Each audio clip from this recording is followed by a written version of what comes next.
This is a story about trust. It's about being guided. It's about dreams coming to life. So I used to live in Poland. I lived there for about 4.5 years. It was incredible to live in Poland. I loved the people and the spirit there. It's amazing. But I knew that I didn't want to live there for my whole life. But I didn't know where I wanted to move next. I had lived in a lot of different places around the world, and I didn't want to just randomly pick a place because I was kind of on this 5-year plan, living in a different place every 5 years. And I wanted to settle down, but I didn't know where. And so I waited for a dream. I actually waited for 2 years for a dream. And during that time, it was really beautiful, deep time. It wasn't just waiting, it was a time of deep, deep dreaming. I had really series of dreams that were really, really meaningful to me, but still nothing about where I was going to live. And then I had this dream where I was flying. I knew that I was dreaming, and I thought, okay, I'm going to land and I'm going to go talk to somebody because I know this is a dream. And I landed and I went and found somebody and I introduced myself, and he said, "Oh, good. I'm here to tell you where you're going to live." And I said, whoa, I was so excited. But then before he told me, I said, "But first you have to tell me who you are." And he said, "I am a companion of Shiva." And then the dream ended. And when I woke up, I was kicking myself because I was like, oh, I almost found out where I was supposed to live. But, I had to ask for his credentials first. Why was I asking for his credentials? Or at least I could have asked where I was going to live first and then ask who he was. But because I didn't trust, I didn't know where I was going to live. So then I couldn't wait to go back to sleep. But that whole series of dreams stopped, and I didn't have any dreams for a long time. And I was so upset with myself, but I realized actually maybe it's time for me really to work on trust. Trust was a hard thing for me. Faith was a hard thing for me. I grew up with a lot of troubles in my life. I grew up, the world that I grew up in, the family that I grew up in, the school I grew up in wasn't a safe place for me. And so it was hard for me to trust and to have faith that things are going to go in a good direction. It didn't feel like that. But finally, I realized, okay, it's time for me really to work on trust. It's time for me to work on developing a sense of faith in what's happening. Process work had taught me that over the years, but I realized that I didn't really have it deep inside of me. I worked on that again and again, and then one day I had the following dream. I dreamed that I was looking at an apartment, wondering if I should live there. The apartment was on the ground floor, and there were all windows. The whole wall was made of windows, and as I looked out, I could see water. And I remembered I was so surprised in the dream. How could I be on the ground floor but still see water? And then I woke up from that dream and I was so excited, but then I realized I didn't know where the place was. I thought, I'm finally dreaming about where I should live, but I didn't know where the place was. So again, I meditated on trust. And the next night, I had a dream. And I dreamed again. I was in an apartment, and it was on the ground floor. And there was a whole wall of windows. And when I looked out, I could see the water. And again, I thought in the dream, how is that possible that I can see the water even though I'm on the ground floor? It was like exactly the same dream practically, except that in this dream, I knew it was in the San Francisco Bay Area. And then I woke up.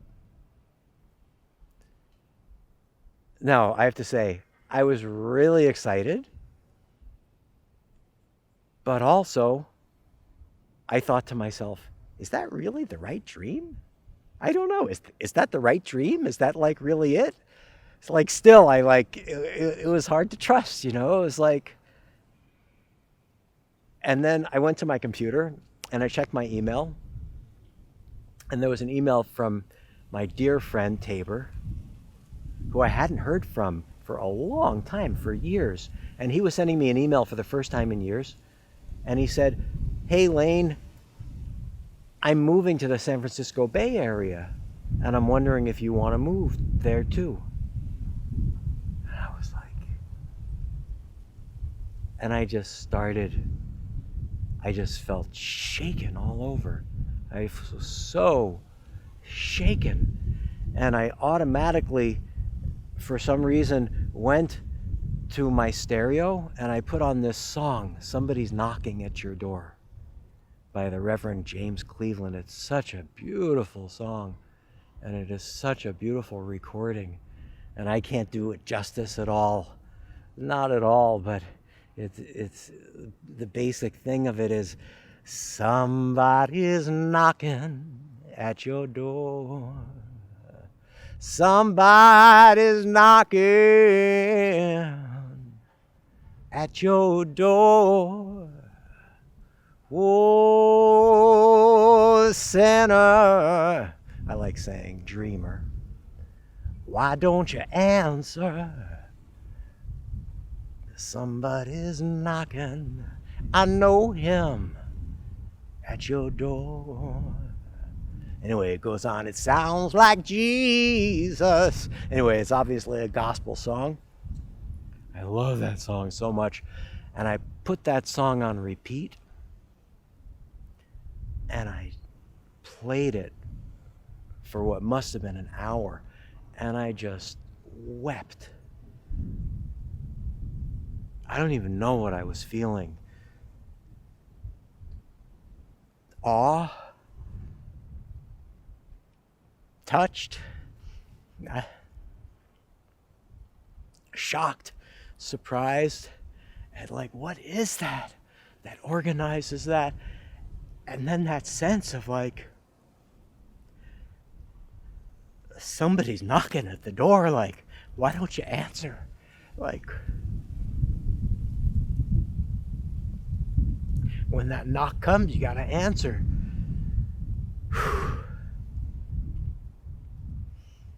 I wasn't expecting to get all choked up about that.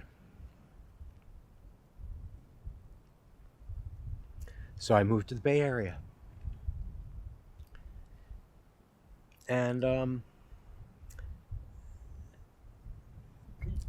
I found a motel, and I was looking for a place to live. And every place I looked at was like, there was a window, my window, what would have been my window, and then like a wall. You know, like when you're living in an apartment and there's like another apartment right there. It was like my window and then a wall. And then I would go to another place and it was like my window and a wall. And I kept like wishing that I could like go to some place, find an apartment that was like higher up that wouldn't have a wall there or something like that. But I couldn't find it. And then finally I found one place. There wasn't a wall there, It didn't really have a view. But at least there wasn't a wall right there. I didn't really like the place, but it was good enough. And I had looked at so many places and I wasn't finding anything. So I talked to the landlord and I said, okay, I'll take it. And he says, okay, give me your information and I have to do a credit check. I said, how long is that going to take? He says, it's probably going to take about a week. I said, a week? A week? I can't wait a week. Please, can you do it faster? He says, I'll see what I can do. So I go back to my motel and I have a dream. And in this dream, there's a man with a big head of an elephant, with a leash around his neck. And then the head of the elephant shrinks smaller and smaller and smaller and smaller until it's the head of a rabbit. And the leash falls off. And there's a voiceover in the dream. You know how dreams are sometimes like that. I heard a voice in the dream, and it said, "Don't let the elephant head turn into a rabbit head, or else the leash will fall off." And I woke up.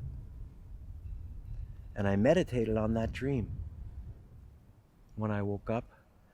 And for me, I mean, first of all, a man with an elephant head, it's like Ganesha, right? The Indian god, the god of beginnings, the remover of obstacles,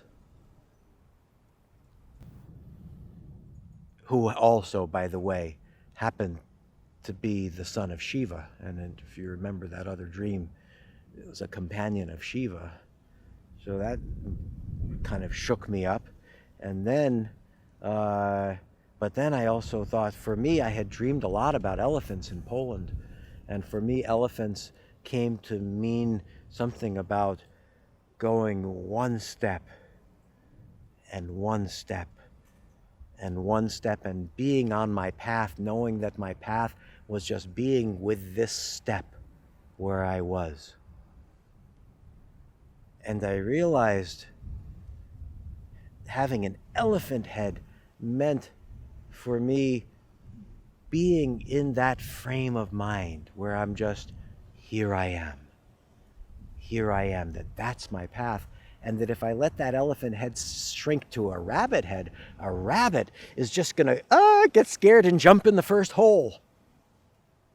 So if I let the elephant head shrink down into a rabbit head, then the leash falls off.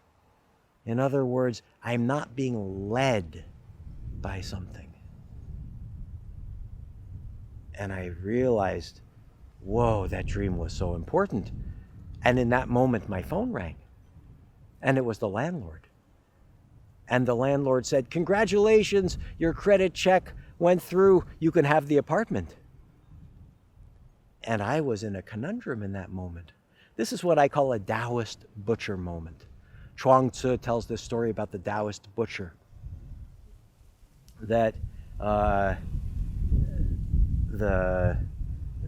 emperor asks his butcher, "How often do you sharpen your knife?" And the butcher says, "Well, a bad butcher cuts through the bone and he sharpens his knife. He needs a new knife once a year. A good butcher cuts next to the bone and he has to sharpen his knife once a year." He said, "But I," said the Taoist butcher, "I find that space in between the meat and the bone. And so my knife never touches anything. So I never have to sharpen my knife." But then he said the part that's important to me also. He said, there's sometimes when there's a particularly complicated joint, and then I just have to meditate at that joint until I know where that space is. And then I just flick my wrist and the whole leg falls to the ground. So I have always called the moments like that a Taoist butcher moment, where you have to wait to find out what is actually the process. So that was one of those moments. There's the landlord on the phone, and he's saying, "Okay, you have it." And I had to wait and check in with myself.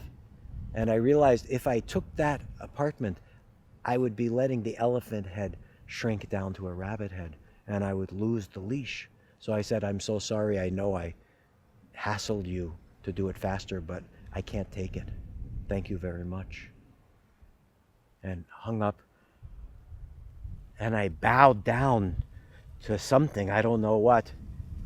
And then I went that next day to the apartment hunting place, and they gave me my new list that they gave me every day of all the apartments that had come available that day.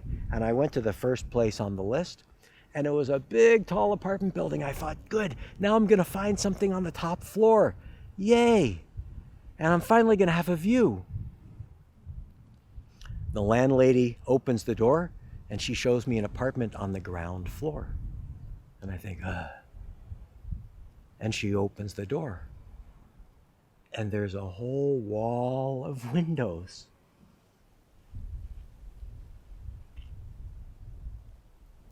And I could see the bay. We were up on a hill. Again, how could there be the bay? I'm on the ground floor. But we were up on a hill, on the ground floor with a whole wall of windows, and I could see. I didn't even walk into the apartment. I said, I'll take it. So I moved into that apartment. And after sleeping there one night, I did a vision quest in Oakland. I never knew that you could do a vision quest in the city, but I did. I just allowed myself to feel my body moving me, and allowed myself to be moved down the streets of Oakland, allowed myself to be moved, and I discovered this little creek. I didn't know there were creeks in Oakland. Discovered this little creek in my neighborhood, and I love Taoism. Process work is basically applied Taoism, and the Taoists always say water flows downwards. So I just followed the water down, and then the creek went underground. And I thought, what am I going to do now? The creek is going underground. I can't follow it anymore. But then I remembered, yes, water goes downhill. So I just kept following to the lowest point, like the Taoists say. And then I ended up at a dead end. I ended up at a fence. Boom, there I was. I couldn't go any further. And I'm like, why was I led here? What's going on? Why was I led here? And I was all confused, and I was just about to turn around, but then I looked up and I saw right in front of my face on that fence, there was graffiti. It said, knock, knock. Revelations 3:20 to 21. Knock, knock. I didn't know what that meant, but I wrote it down in my little dream journal. And then I left, and I just let myself be guided, and I was guided to another place, and it was this incredible building. I realized it was a synagogue. I went up, but it was locked. So I went back down. I'm like, okay, what am I doing here? And again, I looked up, and I swear, right there on the telephone pole right in front of me, there was that same graffiti, knock, knock, Revelations 3:20 to 21. Maybe it was 22, I don't remember. I actually have I took a picture of it later. So I went back to my new apartment, and I looked in the Bible. I've never read, I'm not a big Bible reader.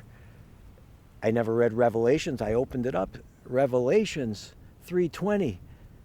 Jesus is talking. He said, I stand at the door and knock. I'm getting goosebumps saying this. I stand at the door and knock, and whoever shall open the door, I will come in and we will eat together. Whoa. And I remembered that song, Somebody's Knocking at Your Door. It sounds like Jesus at your door. I didn't know where that song came from. I didn't know that came from Revelations 3:20. But there it was, right in front of me.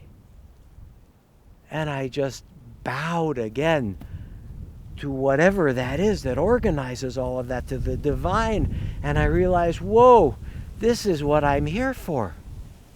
This is what I was brought here for, not just to Oakland, but brought here for. When the divine knocks, you open the door.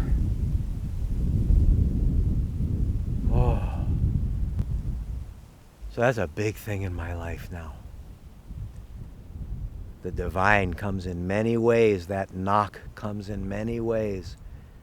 And my job, I feel, whether I'm working with clients or organizations or communities or with myself, with my family, with my kids, when that knock comes, open that door. Let that in. Be nourished by that. Now, one of my favorite jokes is a knock-knock joke. And it goes, knock, knock. And of course, the other person says, who's there? And then you say, control freak. Now you're supposed to say control freak who? That's the joke, right? I'm such a control freak that I have to tell you, no, you're supposed to say control freak who?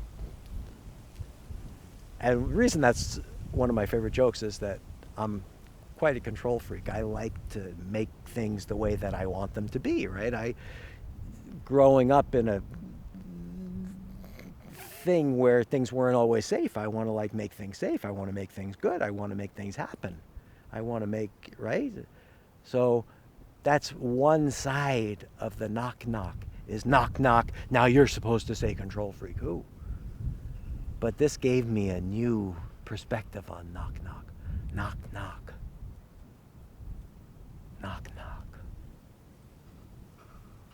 Somebody's knocking at the door.